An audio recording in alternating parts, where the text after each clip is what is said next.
He was seen every spring, padding along the same riverbank with deliberate steps, his scar catching the morning light. He never hunted near the village, never strayed from his path. Always, he followed the river.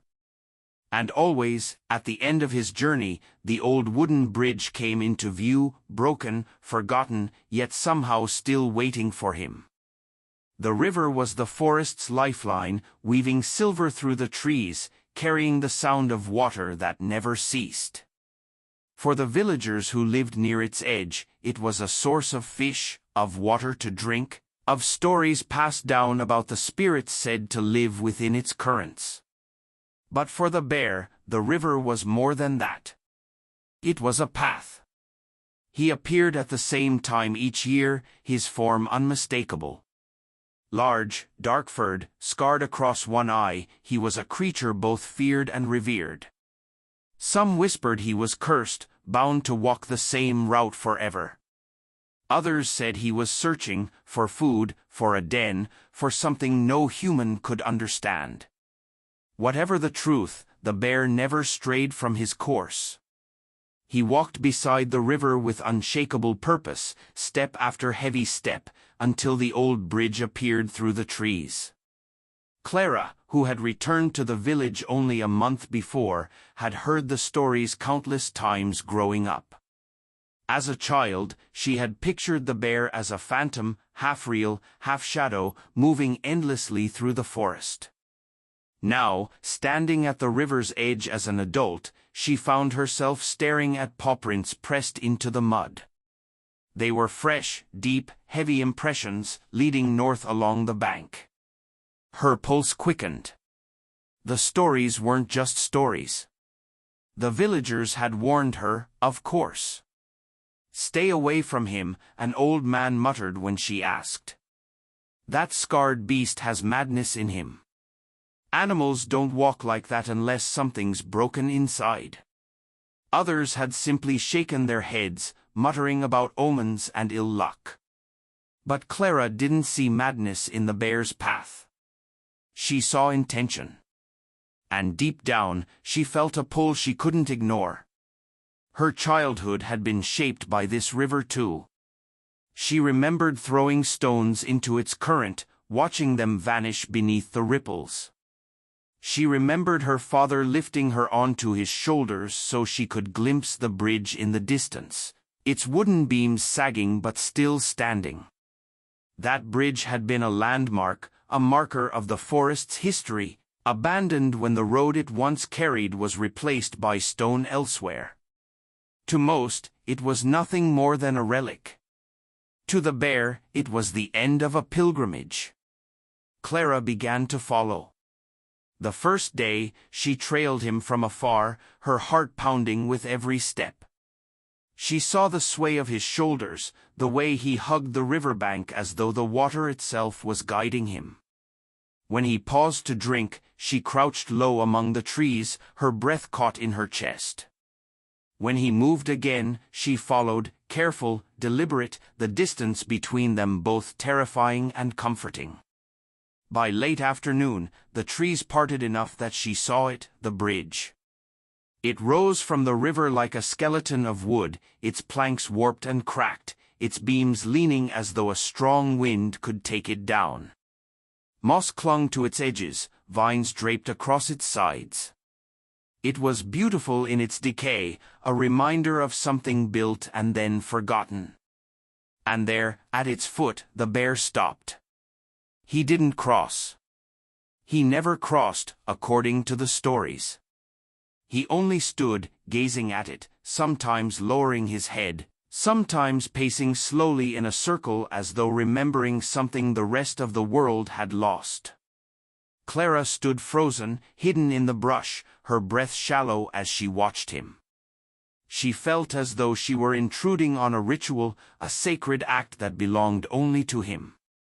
The bear lingered there until the light began to fade. Then, with the same deliberate pace, he turned and walked back the way he came, leaving the bridge to its silence. Clara remained long after he disappeared, her eyes fixed on the rotting beams. Why did he come here? What memory bound him to this place? When she finally turned back toward the village, the questions gnawed at her. The bear's journey wasn't random. It was deliberate, heavy with meaning. And Clara knew, with a certainty that rooted deep in her chest, that she had to understand. The next morning, she rose before dawn and returned to the river. She found the pawprints again, leading north. And once more, she followed. By the second morning, Clara knew the feel of the river path the way she knew the back of her own hands. The mud tugged at her boots where the bank sloped shallow, reeds brushed her calves with a soft whisper, and the air carried the clean, iron smell of moving water. She followed the same deep pawprints as before, their edges newly softened by night mist, and felt a quiet steadiness rise in her chest. The bear's route wasn't a puzzle to be solved in a single day, it was a path to be learned in the patient rhythm of returning. She kept farther back this time, gauging the faint predictions of his movement by the points where grass was bent and cattails leaned. The river here ran broad and sure, brimming with pale light. Trout flicked just beneath the surface, leaving circles that spread and vanished, and kingfishers stitched short bright threads across the air with their wings. Clara's breath synchronized with the current, pull, release, pull again. The bear was somewhere ahead, and she moved as if the river itself were a rope tying them together. At a stand of alder, she crouched to examine the black smudge of fur snagged on a low branch. It was coarse and dark, with a silver thread or two that caught the sun. She rolled it between her fingers and felt the ache of recognition sharpen. This was the same kind of hair she had gathered as a child from thorny shrubs near the old clearing, the same texture she had once tucked into a wooden box as if it were treasure. She slipped the strand into her pocket before she could think better of it. A childish gesture, maybe, but it steadied her, the way a talisman steadies a traveler. By mid-morning she saw him. He stood on a shallow gravel bar, water rippling around his ankles, head lowered to drink. Even from across the bend she could see the pale line of his scar, the same unblinking concentration as he lifted his muzzle and inhaled the air. When he moved again, he didn't cut into the forest for an easier line, he returned to the river's exact edge, almost as if his paws were fitting into old steps. Clara followed, moving only when he moved, pausing each time he paused. It occurred to her that anyone watching would think her behavior strange, but the thought skated off her mind without purchase. There are some things you can only learn by walking long behind them. The bridge appeared later than the day before, softened by a sheet of haze that made its angles look gentle, almost kind. Clara stopped where the trees gave way and watched the bear approach the abutment. He halted a few strides from where the first plank had broken long ago, letting his weight rock forward and back, not nervous but deliberate. He didn't sniff for fish or nose along the waterline the way a hungry animal might. Instead, he leaned toward the low stone footing as if scent lived there not in the present but layered in time. He circled once, twice, the same way she had seen dogs circle places they are about to lie down, and then he stood still, looking into the dark triangular void under the bridge as the river sang through. Clara's throat tightened. The way he held himself was not random, it was not the restless pacing of an animal with no place to go. He was here the way a person arrives at a grave, full of attention and absence at once. She stayed very still, her shoulder pressed to a birch. The bark flaked under her palm. When at last he turned to leave, she did not move to follow. Something inside urged her to let the ritual end as it wanted to, without her footfalls crowding its last note. Only when his dark back dissolved into the alder shadows did she step out and approach the bridge herself. Up close, it smelled of wet wood and silt, things aging honorably. moss velveteen the beam joints, a curl of vine threaded between planks like a stitch. She crouched and pressed her fingers to the stone where the bear had leaned. It was cold and faintly slick. She imagined the past as layers of scent human noses can't read, seasons of fish oil, autumn leaves, the musk of animal coats brushing by, the smoke of a far-off cook fire years ago. What did he remember here? Not image, she guessed, but arrangement, light, sound, water, the shape of smells stacked in a corridor only he could walk. She returned to the village with mud on her knees and questions that would not quiet. That afternoon, after washing her hands in a basin outside the inn, Clara crossed the street to the small municipal hall. Its vestibule always smelled faintly of paper and camphor. The clerk, a woman with strong hands and a face gentle as bread, looked up when Clara entered. "Records?" she asked, as if she had already decided what Clara would want. "Bridge," Clara said. "The old wooden one upriver. Anything you might have, repairs, incidents, families that used it most." The woman tilted her head, considering, then disappeared into a back room. She returned with 2 ledger books and a cardboard box of loose photographs bound with twine. Clara sat at a long table and opened the first ledger with the care of someone lifting a sleeping child. Ink in slanted hands told the bridge's small history, a span built after spring floods took the shallows, a note that the road was never paved because the stone route from the west proved surer, a list of repairs to railings, a final entry decades ago marking it disused. She opened the second book. Here, scattered between tax notes and river depth readings, were smaller lines, human ones. Elder Brand's team ferried sheep across. Children's fair, May, bridge festooned with bunting. Lost, canvas bag by the north footing. Returned by fishermen. Water, buntings, sheep.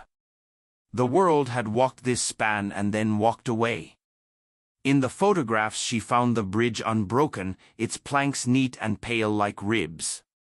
People stood on it in one image, a man in suspenders with a girl on his shoulders, a woman with a wreath of meadow flowers in her hair.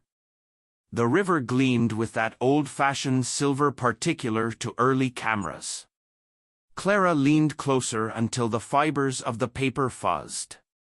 She was not looking for herself, this was earlier than her time, but for a shape in the corner, a shadow at the edge. There was only light and people, and the suggestion of alder leaves blurred by a wind long gone. "May I take notes?" she asked. "Of course," the clerk said. "Just not the photographs." Clara copied names, dates, small facts with larger weight than numbers suggest. She asked about people who might remember more. The clerk pointed her to a widower who kept bees and a retired ferryman with a spine like a fence post. Both men sat later with her on a bench outside the bakery as afternoon softened. They told a story in overlapping pieces. The bridge had been where people met because the river made them choose that narrow place. Someone brought a dog there every evening. Someone else taught their son to cast a line off that rail. Lovers carved initials, then brought children who looked for those letters years later. A bear had been seen, too, occasionally at first, then often. He never approached people. He only came at dawn or dusk and stood riverside like a second pier. "Why the bear?" Clara asked. The beekeeper lifted one brow. "Why does any creature return?" he said. "Because something there fits inside it. That's the best I can tell." That night, sleep came thin and bright, full of water sounds. In one dream she stood beneath the bridge where the river ran hollow-voiced, and above her the boards were not weathered but new. Boots crossed, laughter crossed, someone set down a wicker basket with bread that smelled of yeast and sun.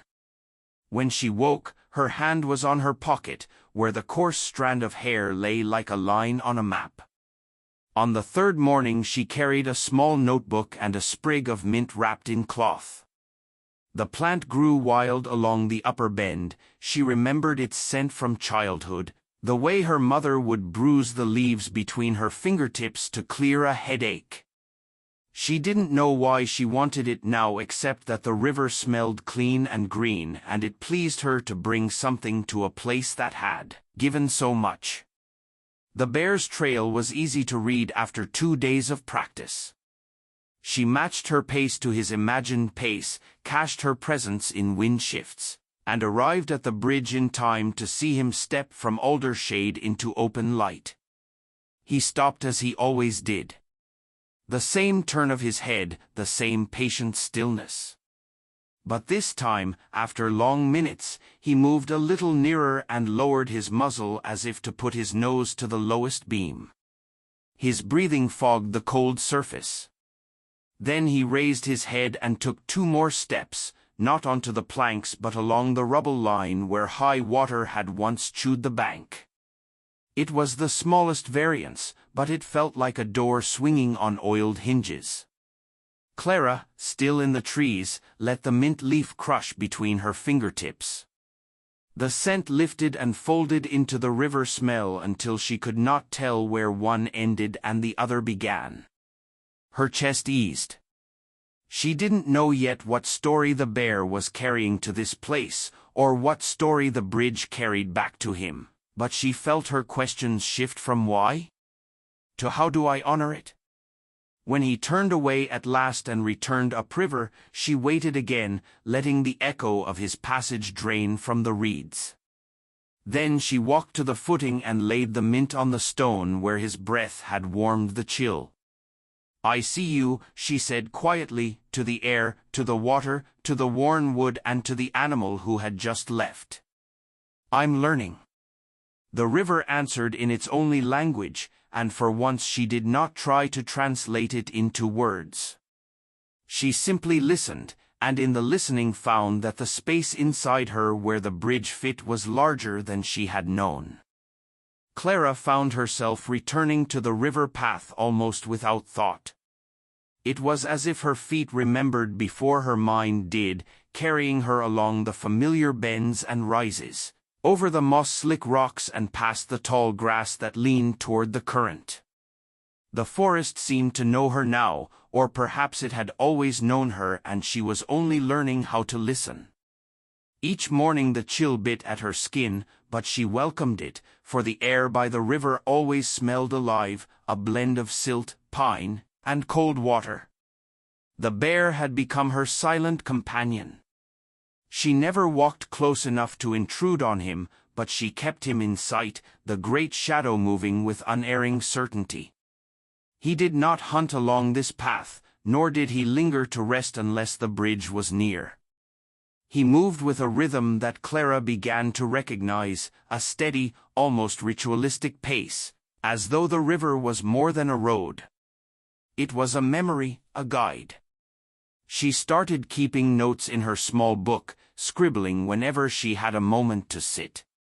He always walks at dawn, she wrote one morning, her breath fogging the page. Never strays from the bank. Stops where the reeds grow thick, drinks once, then continues. Always ends at the bridge. Pauses there for long minutes. Turns back. The words were plain, but they carried a weight in her chest that no ink could hold. She wasn't simply recording his movements, she was trying to read his story. On the third week, Clara made a choice she hadn't dared before. She stepped out from the cover of trees while the bear was already at the bridge. Her heart thudded in her throat, and every instinct screamed at her to retreat, but her feet moved forward anyway, slow and careful. She carried nothing threatening, only her notebook pressed against her chest, as though it could shield her with its fragile paper. The bear turned his massive head toward her, the scar glinting pale against his dark fur. Clara froze, every muscle tight, breath caught like a bird in her throat. His eyes locked on hers, dark and deep, not wild but steady. She lowered her gaze, bowing her head slightly, a gesture of respect, of surrender.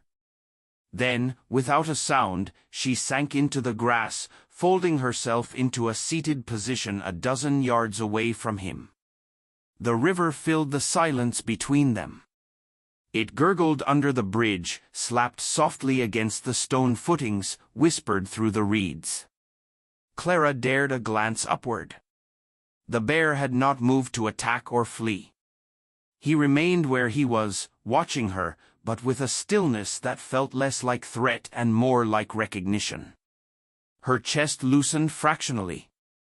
"I don't want to disturb you," she whispered, her voice trembling. "I only want to understand." He blinked once, slow and deliberate, then turned his head back toward the bridge. Clara exhaled shakily. She didn't imagine that he had understood her words, but something about the moment felt like permission. She opened her notebook slowly, set it on her knees, and began to write what she saw. The bear stands at the bridge. He looks beneath it, as if searching. His breath clouds in the cold. He circles once, then sits. He is not restless. He is waiting. She paused, staring at the page, then added in smaller letters, "But for what?" The minutes stretched long. The bear remained seated, the river unchanging in its endless motion. Clara found herself staring at the bridge itself, at the way its beams bowed with age, at the way moss clung to its edges like old scars. She remembered the stories the ferryman and beekeeper had told her, of people meeting here, of children carving initials, of lives intersecting across this very span. Perhaps the bear had once crossed when the bridge was whole. Perhaps he remembered people who had walked it, scents now long faded but never lost to him. Her throat tightened at the thought. Could an animal carry memory in the way a person did? Not in words, not in images, but in the weight of a place, in the echo of a path walked too many times to forget? If so, then the bear was not mad as the villagers said. He was faithful. When at last he rose and began to walk back along the river, Clara remained seated. She watched him disappear into the trees, then closed her notebook and pressed it to her chest. Tears slipped down her cheeks, though she hadn't realized they were coming. She whispered into the emptiness, "You're not broken. You remember." That night, she dreamed of the bridge again. But this time, in the dream, she was not alone. She walked its length with the bear beside her, their steps aligned, their shadows long in the evening sun. She heard the river below, the laughter of children, the creak of wagons, the voices of lives layered over the planks like sediment. She reached the far side and turned, but the bear was no longer there. She woke with a gasp, her chest tight with longing. The next morning, she rose earlier than ever, before the sky even blushed with light. She hurried to the river, driven by a need she couldn't name.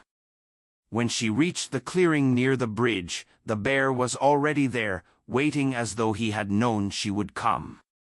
This time, she didn't hide among the trees. She stepped openly into the clearing, her heart trembling but resolute. She sat on the same grass as before, her notebook open but forgotten in her lap. She didn't write. She simply watched him, letting the silence stretch, her breath sinking with his. And as the first rays of sunlight broke across the water, spilling light onto the rotting bridge, Clara realized something. The bear was not searching for something lost. He was holding space for something remembered. And she, too, was becoming part of that remembrance. By the fourth week, Clara's days felt as though they revolved around two poles, the river and the bridge. Everything else, the market stalls, the inn's hearth, the soft chatter of villagers, seemed muted compared to the pull of that path. She still lived in the village, but each night, as she lay on the small cot in her rented room, she dreamed of water, of paw prints, of the bear's slow and steady walk. The villagers noticed her habits. Some whispered behind her back, their tones curious, others sharp with judgment. "She follows the scarred one," Clara overheard one woman mutter at the well. "It's madness. One day he'll turn on her." Another replied, "Or maybe he already has. Only someone bewitched would walk after an animal like that." Clara didn't correct them. She knew they would never understand. To them, the bear was danger, a shadow. To her, he was memory made flesh. Every morning, she found herself back at the riverbank, tracing the now familiar route. The forest shifted subtly each day, fog hanging heavier on the water, leaves deepening into richer autumn hues, the air sharpening with the scent of frost. But the rhythm never changed. The bear walked. Clara followed. And always, he ended at the bridge. On one particularly cold morning, she arrived before him. The sun was barely lifting its edge above the treetops, the river catching light in fractured shards. The bridge loomed in the mist, skeletal and solemn. Clara settled into the grass and waited, the cold biting at her fingertips. Minutes passed. Then, from the trees, she saw his form emerge, immense, deliberate, purposeful. He stopped when he saw her already there. For a long moment, the clearing held its breath. Then, with the same unshakable calm, he continued forward, lowering his head slightly as if acknowledging her presence. Clara's chest swelled. She whispered, "You let me share this with you." She pulled her notebook from her bag and began sketching the bridge. Her drawings were rough, clumsy compared to the sharp detail of reality, but they were hers. She tried to capture the sag of the planks, the lines of moss, the way the river carved shadows beneath. But her pencil kept drifting toward him. She found herself sketching the curve of his shoulders, the slope of his head, the scar that marked him as singular. It struck her how wrong the villagers were, they saw him as a monster. Yet, in her sketch, all she saw was patience. When she looked up again, he was watching her. She froze, then lifted the notebook slightly, as if to show him. "It's not perfect," she said softly, "but it's you." He blinked once, slow and deliberate. Clara laughed through the sudden tightness in her throat. "That's your yes again." The hours passed with the quiet companionship that had become their ritual. She wrote, sketched, sometimes whispered fragments of her thoughts. He listened, or at least it felt that way. And when the sun climbed higher and shadows shortened, he rose and began his walk back. Clara stayed behind this time, lingering by the bridge long after he was gone.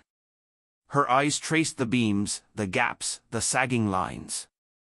She thought again of the stories she had read in the ledgers, festivals held here, families crossing, laughter echoing across its span. It was more than wood and stone. It was a vessel of memory, a place where lives once touched and then drifted apart. Perhaps that was why the bear came. Perhaps he had once known people here, once brushed against their lives as they crossed. The thought pierced her heart. She pressed her palm against the stone footing where his breath had lingered earlier. It was cool now, damp from the mist. "You're not just remembering the bridge," she whispered. "You're remembering them. Whoever they were." When she finally rose and began her walk back to the village, Clara realized something had shifted inside her. It wasn't enough to observe anymore. She didn't just want to follow the bear's path, she wanted to understand it. To know why this bridge, why this ritual. She needed answers that her sketches and notes couldn't provide. The next day, she sought out the beekeeper again. He was older, his hands stiff from years of work, but his mind was sharp. They sat by his hives as bees hummed in the cold air. Clara asked him, "Do you remember anyone who crossed the bridge often? Families? Children?" The man squinted toward the tree-line, his face creased with thought. "Long before your time," he said slowly, "there was a family that lived upriver. They kept to themselves mostly, but folks saw them crossing often. A girl, I think. Small, always with ribbons in her hair. Some say she used to feed a bear." Clara's heart jolted. "A bear?" The old man shrugged. "Could be just stories. But people swore they saw it. Said the animal followed her from a distance sometimes, kept to the trees. Never harmed her. Strange thing, but not unheard of. Animals remember kindness." Clara pressed her hands together, the pieces beginning to take shape. A girl. A bear. The bridge. The story could have been twisted over years, blurred by memory and gossip, but something in it rang true. She felt it in her chest the way she felt the pull of the river. That evening, she returned to the bridge with a ribbon of her own, a faded strip of fabric she had carried for years, tucked into her belongings as a keepsake from her childhood. She tied it to the railing, letting it flutter in the cold wind. When the bear arrived, his eyes flicked briefly to the ribbon, then back to her. Clara's breath caught. "Do you remember?" she whispered, voice trembling. "Was it you? Were you waiting for her?" The river roared softly beneath them. The bear remained still, watching, the scar glinting faintly in the fading light. Clara didn't need him to answer. Somehow, she already knew. The ribbon stayed on the bridge. Each morning when Clara returned, she checked it, smoothing the fabric where the wind had twisted it, retightening the knot when the rain loosened its hold. It became her small act of devotion, proof that she too was committed to this place, this ritual. And each morning, the bear appeared, walking the same path, steady as the river beside him. The villagers noticed the ribbon eventually. One afternoon at the market, Clara overheard two men whispering. "Someone tied cloth to the old bridge," one said. "A charm, maybe. Or a warning." The other scoffed. "Nonsense. Just children playing." They didn't know it was her, and Clara said nothing. The ribbon wasn't for them. It was for the bear.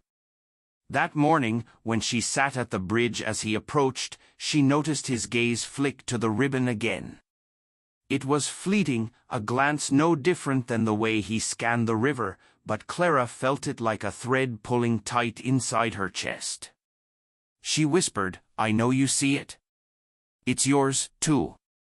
As the days grew colder, Clara spent longer hours at the bridge, even after the bear left. She listened to the water's endless voice, sometimes hearing it as song, other times as lament.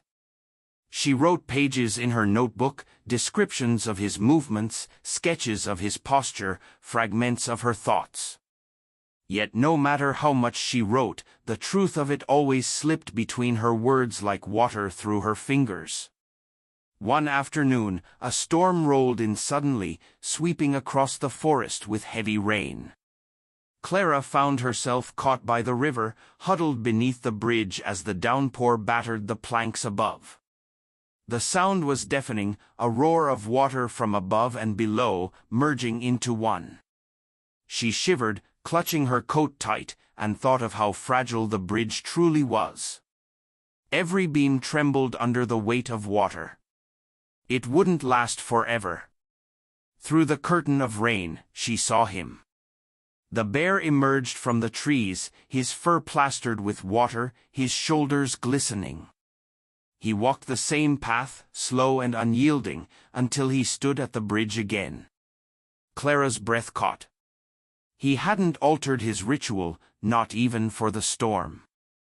She pressed a hand to her chest, overwhelmed. Even now, she whispered, "You still come." He lingered longer that day, unmoving despite the downpour, as though the rain itself was part of the memory he carried. Clara sat beneath the bridge, watching him through the sheets of water, her tears mixing with the storm. In that moment, she understood this wasn't just instinct.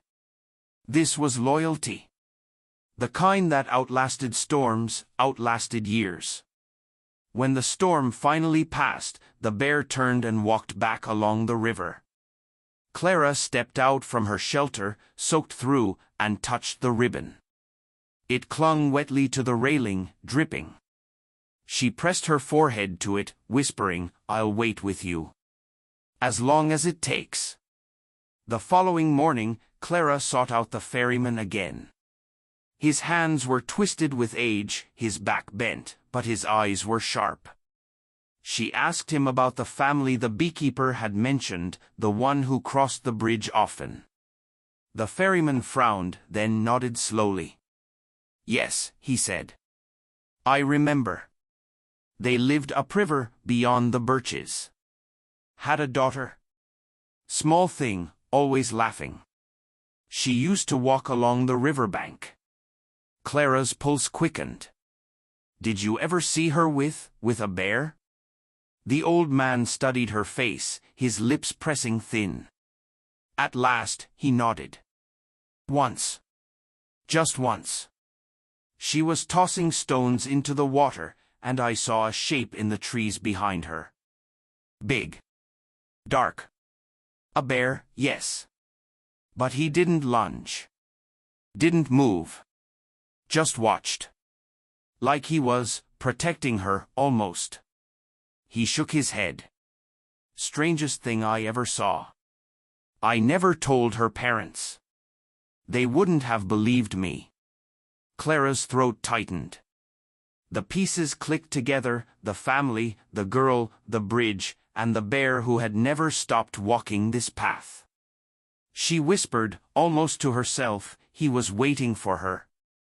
That evening, Clara returned to the bridge with trembling hands.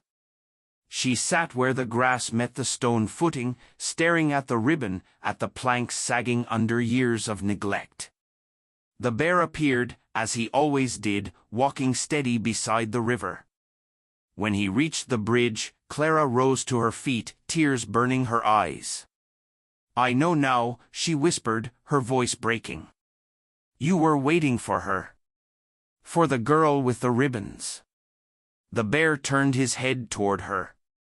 For a moment, she saw not just an animal but a presence, vast and steady, carrying decades of memory.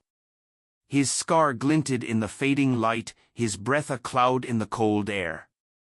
Clara's tears spilled freely. "I'm not her. But I remember too. I'll remember with you." The river roared softly, endless and eternal.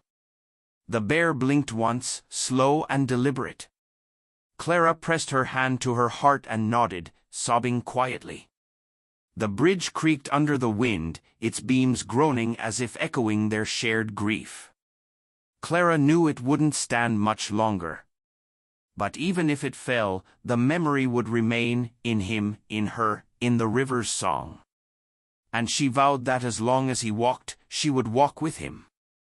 The storm had left the forest drenched, the river swollen and restless, its voice louder now as it crashed against stones and carried branches in its current. The bridge groaned with every gust of wind, its beams dripping and dark. Clara returned the next morning, her boots sinking into the soft mud, her hair still damp from the humidity in the air. She half expected the ribbon to be gone, torn away by the storm's violence, but when she arrived, it still clung stubbornly to the railing, frayed but holding. She smiled through her exhaustion and whispered, "So do we." The bear was slower that morning. She noticed it immediately, the way his steps seemed heavier, the way he paused once to rest by the riverbank before continuing. Clara's chest tightened. He was aging. She had seen it in the streaks of silver in his fur, in the deliberate way he moved. But now, the weight of time showed more clearly, and the thought pierced her heart with dread. How many more springs, she wondered, would he walk this path? Still, he came. He reached the bridge with the same unerring resolve, pausing at its base, staring beneath its sagging beams as though searching for a memory hidden in the water's song. Clara sat nearby, her knees pulled to her chest, watching him with quiet reverence. For the first time, she didn't open her notebook. She didn't write or sketch. She simply existed there with him, matching her breaths to his, letting the silence between them become its own kind of language. After a long while, she whispered, "She must have meant everything to you." Her voice cracked, and she buried her face in her knees. "And you kept waiting, even when she didn't come back. Even when the world forgot this bridge, you didn't." The bear shifted slightly, lowering his great head toward the stone footing. His breath fogged the cold surface, and Clara's heart clenched. She thought of the ferryman's words, of the beekeeper's memory, of the girl with ribbons in her hair. Somewhere, decades ago, there had been laughter here, small feet running across the planks, perhaps a child's voice calling into the wind. And the bear, this very bear, had been there too, watching, remembering, carrying it forward into a time where only he remained. Clara rose slowly and walked toward the bridge. Her hands trembled as she untied the old ribbon, its fabric weak with damp and age. She pulled a fresh ribbon from her pocket, brighter, stronger, and tied it in the same place, letting it flutter in the wind. When she stepped back, the bear's eyes flicked toward it. Clara pressed her hand to her heart. "I'll keep tying them," she said softly. "Every season. Until the bridge falls, until the river takes it, until there's nothing left but the memory." The bear blinked once, and Clara felt the meaning settle inside her like warmth against the cold. Over the next days, the pattern deepened. She walked the river path each morning, matching her steps to his, waiting with him at the bridge. She began speaking aloud the memories she imagined he carried, filling the silence with stories. "She must have stood here with you, looking down at the water. Maybe she laughed when the fish jumped. Maybe she tied ribbons just like these." Sometimes her voice broke with tears, but she kept speaking, as though giving voice to the girl long gone. And slowly, she began to feel that she was not only remembering with him but becoming part of the memory itself. One evening, Clara stayed later than usual. The sun dipped low, painting the river in molten gold, and the forest grew quiet around them. The bear was lying in the grass near the bridge, his great body stretched long, his breath slow and steady. Clara sat cross-legged a few feet away, her notebook closed beside her. She spoke into the fading light. "I used to think memory was fragile. That once people forgot, it was gone forever. But you've proved it isn't. You've carried her with you all this time. And now, I carry you. That's how it stays alive." Her voice trembled, but she pressed on. "One day, you won't walk this path anymore. One day, the bridge will collapse. But I'll still come. I'll walk it for you. I'll tie the ribbons. I'll keep the story alive."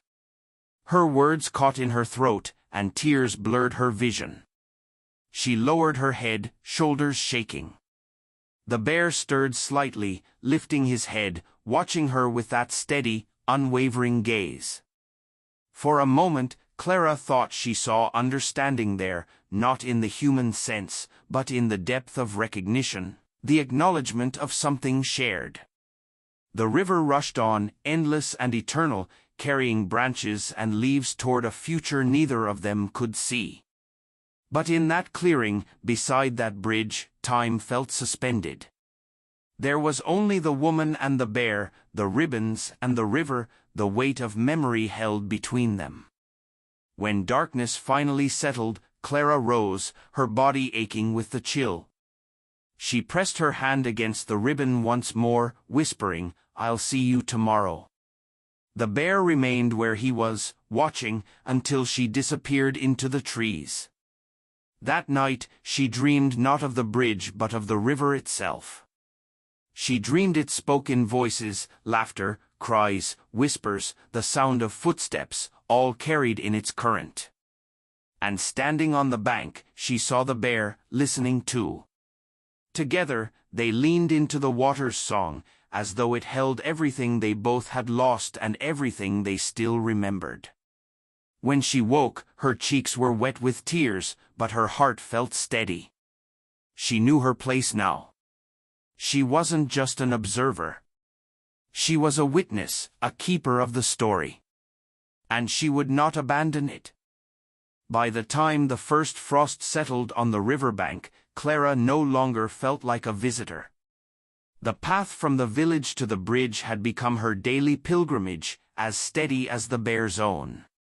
Each morning, she woke with the same anticipation she had felt as a child on feast days, her body humming with a sense of purpose before she even opened her eyes. The villagers still gossiped, of course. She heard their voices when she passed through the market, muttering about the woman who followed the scarred beast. Some pitied her, calling her lonely. Others feared her, insisting she was meddling with something unnatural.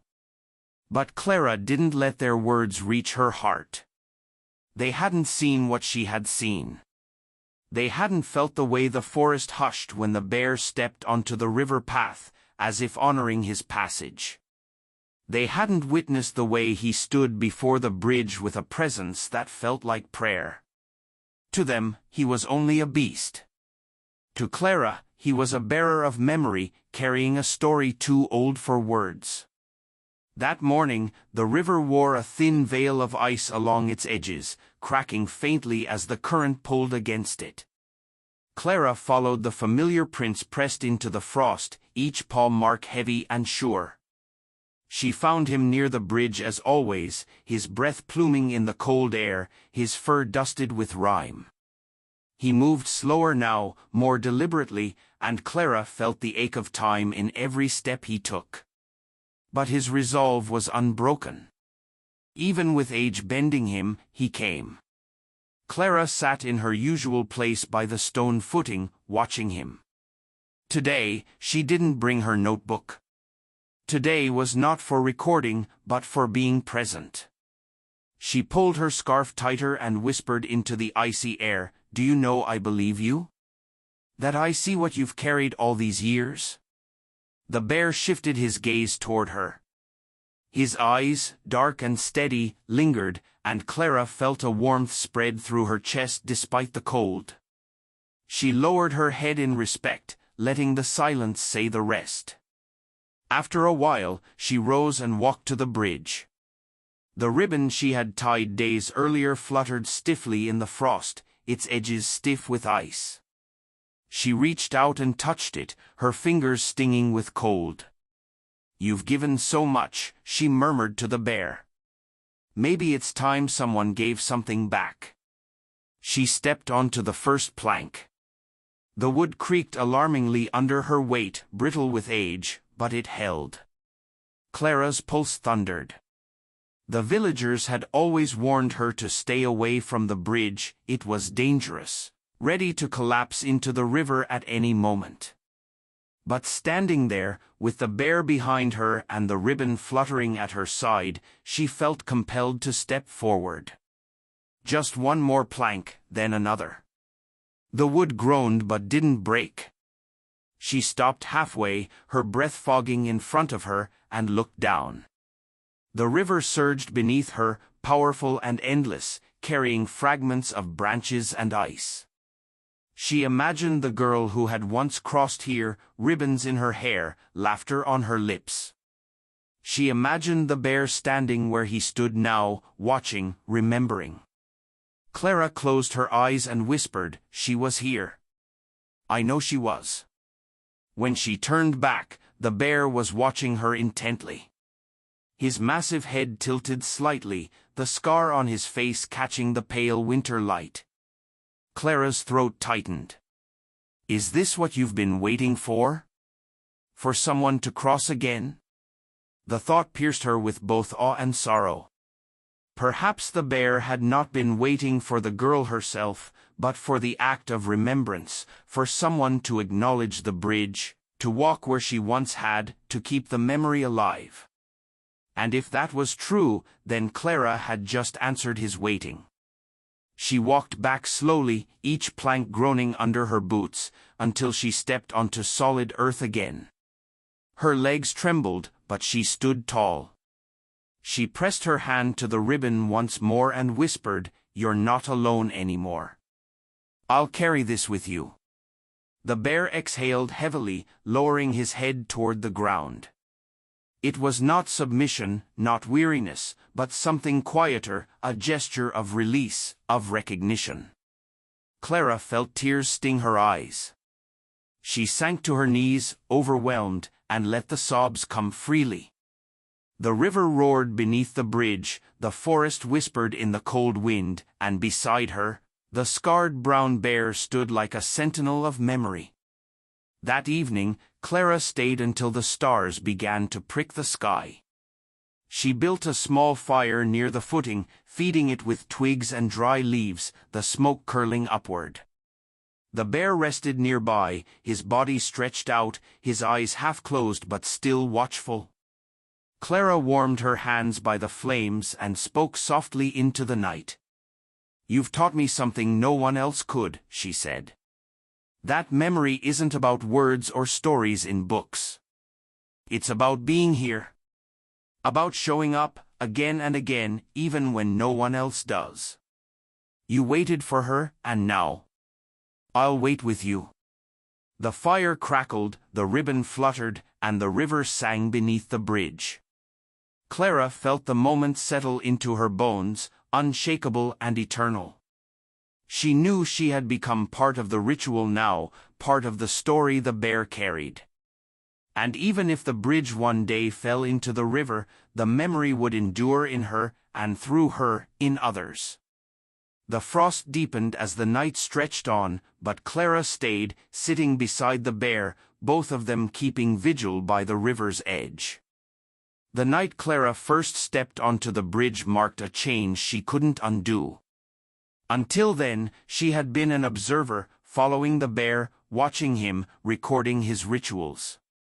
But crossing the bridge, even partway, felt like stepping into his memory, into the unspoken story he had carried for so long.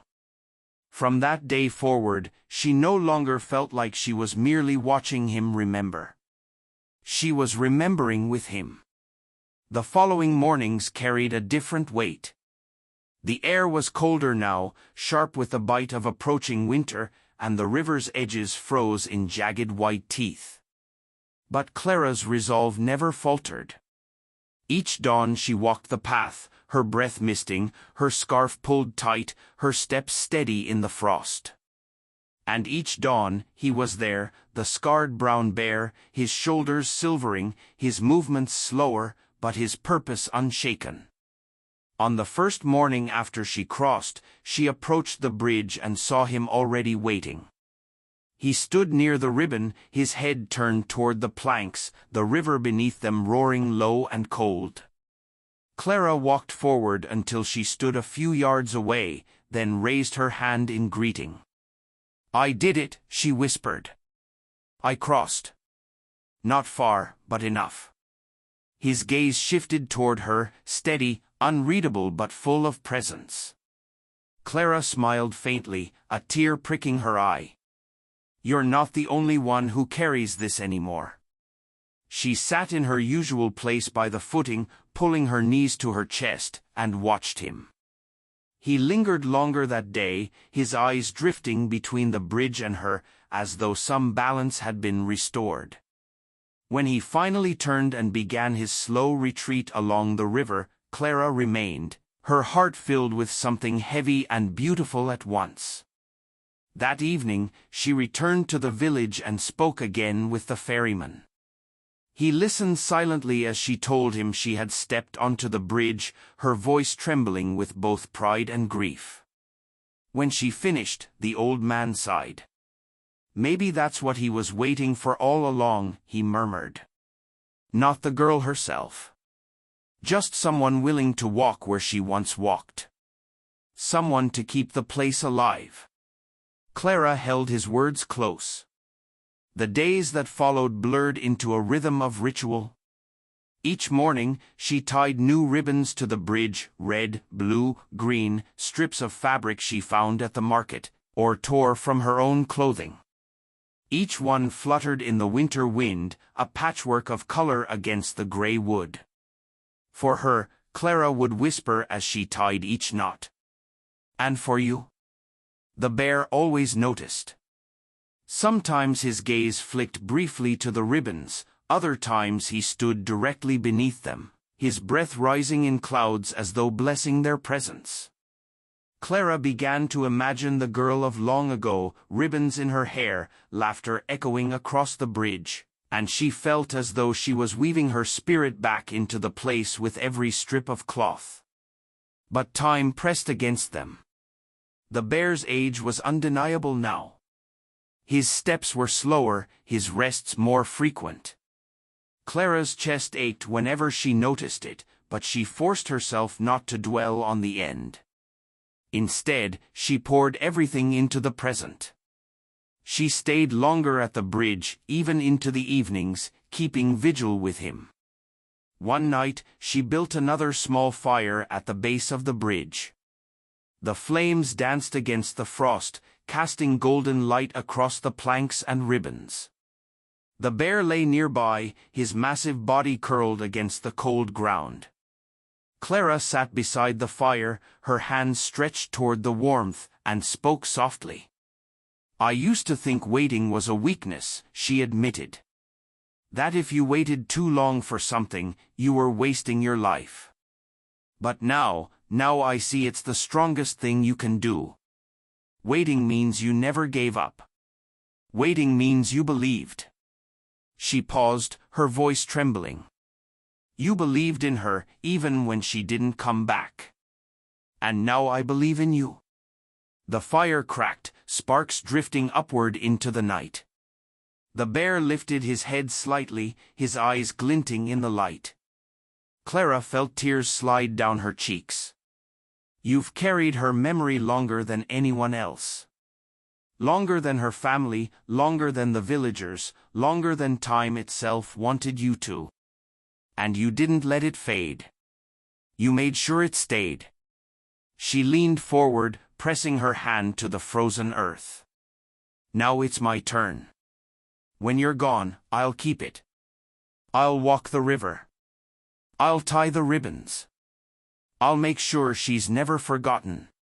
The bear lowered his head again, resting it on the ground. Clara stayed beside him, the fire dwindling to embers, her breath mingling with the smoke and frost. She knew he would not answer in words, but the silence between them was answer enough. By morning, frost coated the ribbons like crystal, their colors dulled but still present. Clara smiled faintly as she touched them, her fingers numb from the cold. She turned to the bear, who stood once more at the bridge, and whispered, "We'll keep it together. Until the end." The river roared beneath them, eternal, carrying the weight of time forward. And above it, a scarred bear and a woman stood side by side, guardians of a memory the world had long since abandoned. The first snow fell quietly, a soft veil drifting over the river and trees, settling onto the ribbons Clara had tied along the bridge. Their bright colors dulled beneath the frost, but they still fluttered faintly in the cold wind, defiant against winter's hush. Clara stood at the bridge that morning, her breath rising in steady clouds, her fingers stiff with cold, and felt the shift in the season like a turning page. The bear appeared later than usual. His steps were slower, his fur dusted with snow as he emerged from the forest shadows. Clara's chest tightened at the sight of him. His body looked heavier, the curve of his shoulders bent more than before. Yet still, he came. Still, he followed the river, step by steady step, until the bridge came into view. Clara swallowed back the ache in her throat and whispered, "You're still here. You still remember." He paused at the bridge, his gaze lifting toward the ribbons. Clara stepped closer, close enough now that the sound of his breathing reached her ears, deep and labored but steady. She pressed her gloved hand to the railing, the wood icy beneath her touch. "I've tied them for her," she said. "And for you? And when you can't walk here anymore, I'll keep tying them. Every season, I promise." The bear blinked, his scar pale against his dark fur. Clara thought of the girl again, the child the ferryman had remembered, ribbons in her hair, laughter crossing this very span. Perhaps she had tied her own ribbons once, long ago, and the bear had carried the memory of that small gesture all this time. Clara's heart swelled with sorrow and gratitude. "She was lucky to have you," she whispered. "And now, so am I."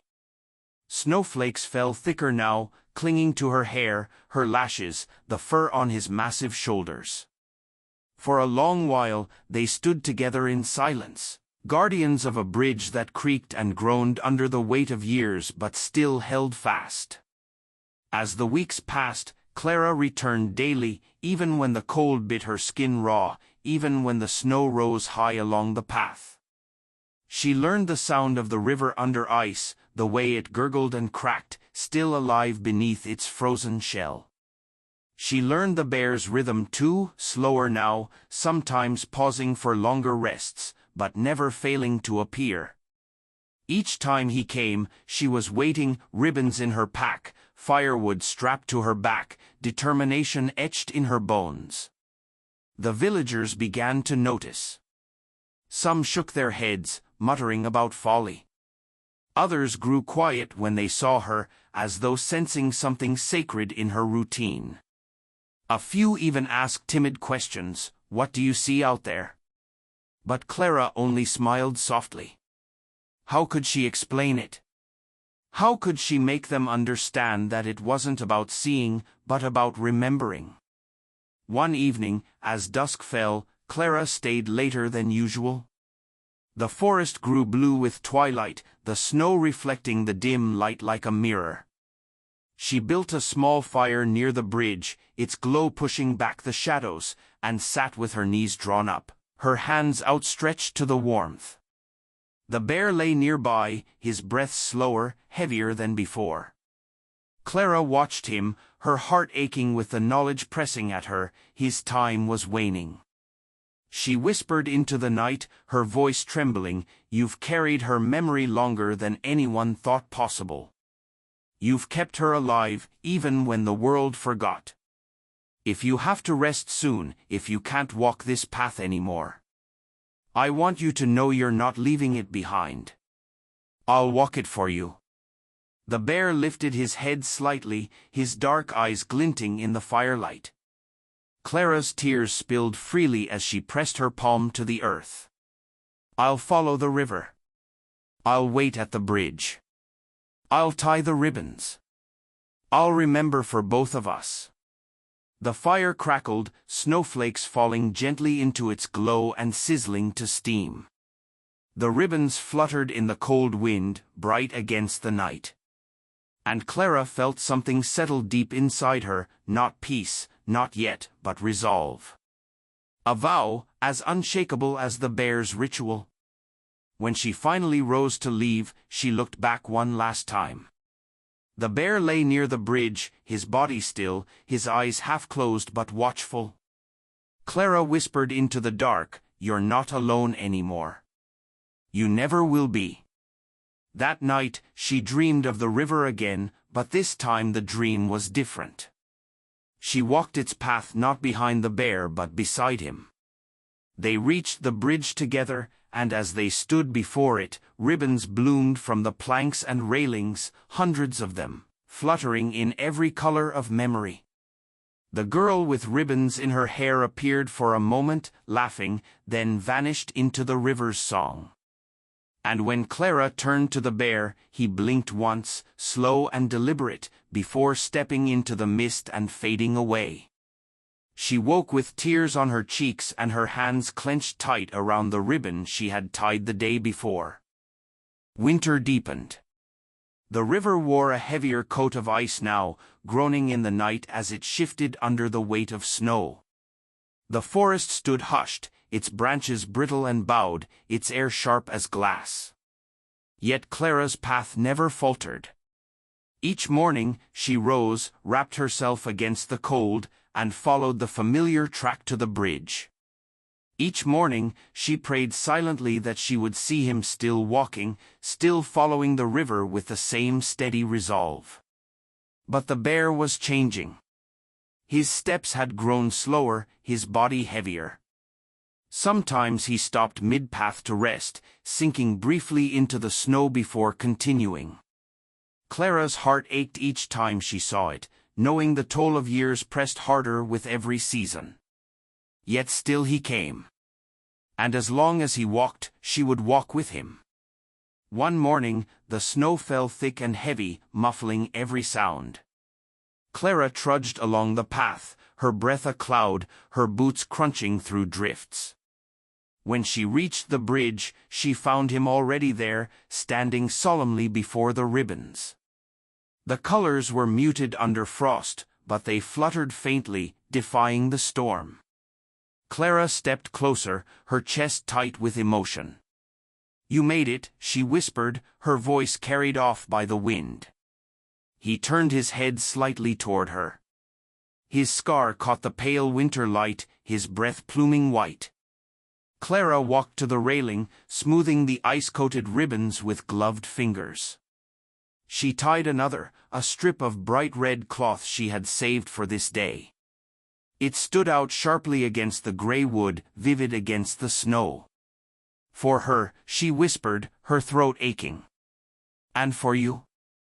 The bear lowered himself into the snow, his massive frame settling heavily. Clara knelt beside him, tears pricking her eyes.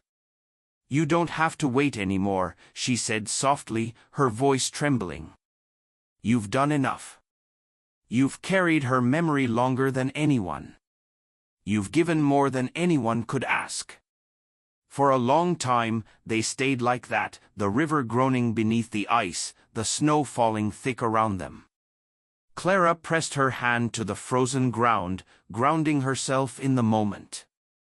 She could feel the truth in her bones, his ritual was ending. His strength was waning. But the memory, the story, did not have to fade. She had taken it into herself. And she would not let it go. That night, Clara built a fire near the bridge and stayed beside him as he rested. The flames cracked and popped, casting golden light against the snow. She spoke quietly, her words weaving into the night. "You showed me that waiting isn't weakness. That loyalty is stronger than time. That memory can live in silence, in footsteps, in the way we return again and again to the places that matter. You kept her alive by walking here. And now, I'll keep you alive the same way." The bear lifted his head, blinking once, slow and deliberate. Clara smiled faintly through her tears. "Yes," she whispered. "I understand." The following morning, the bear did not rise as quickly. Clara sat beside him, her heart heavy, and tied one more ribbon, gold this time, bright against the pale world. She whispered, "I'll keep coming. Even when you can't." The villagers later spoke of that winter, of how they sometimes saw Clara walking the river path alone, her figure small against the snow. They whispered of ribbons multiplying on the bridge, bright threads of color that danced in the wind. Some said the scarred bear had finally passed, his long journey ended. Others claimed they still saw him in the distance, a shadow by the river, his spirit unwilling to leave. But Clara knew the truth. The ritual had not ended. It had only changed hands. She walked the path now, carrying the story, tying the ribbons, remembering both the girl and the bear who had refused to let her memory fade. Every spring thereafter, as the snow melted and the river roared free, Clara returned to the bridge. She stood where he had stood, her breath mingling with the wind, and whispered into the water, "I remember. We remember." The ribbons fluttered brightly, proof that memory could outlast even time. The villagers came to call it the Ribbon Bridge. Children whispered about the woman who kept it, who tied bright cloths to its railings in honor of something no one could quite explain. And though they never spoke of the bear in detail, some swore that on quiet mornings, when the mist was thick, they could see a scarred shadow by the river, watching still. For Clara, the truth was simple. She had not saved him, he had saved her, by showing her the power of constancy, of keeping faith with memory. And though his path had ended, she would carry it for both of them. Each time she tied a ribbon, she felt his presence at her side, steady and patient, as though he still walked with her. The girl had left her ribbons behind long ago. The bear had carried them in his heart for decades. And now, Clara had become their witness, their keeper. The river flowed on, eternal. The bridge aged and sagged but still stood, defiant. And beside it, a woman and the ghost of a scarred brown bear held vigil, proving that some promises are stronger than time, and that memory, once kept, never dies.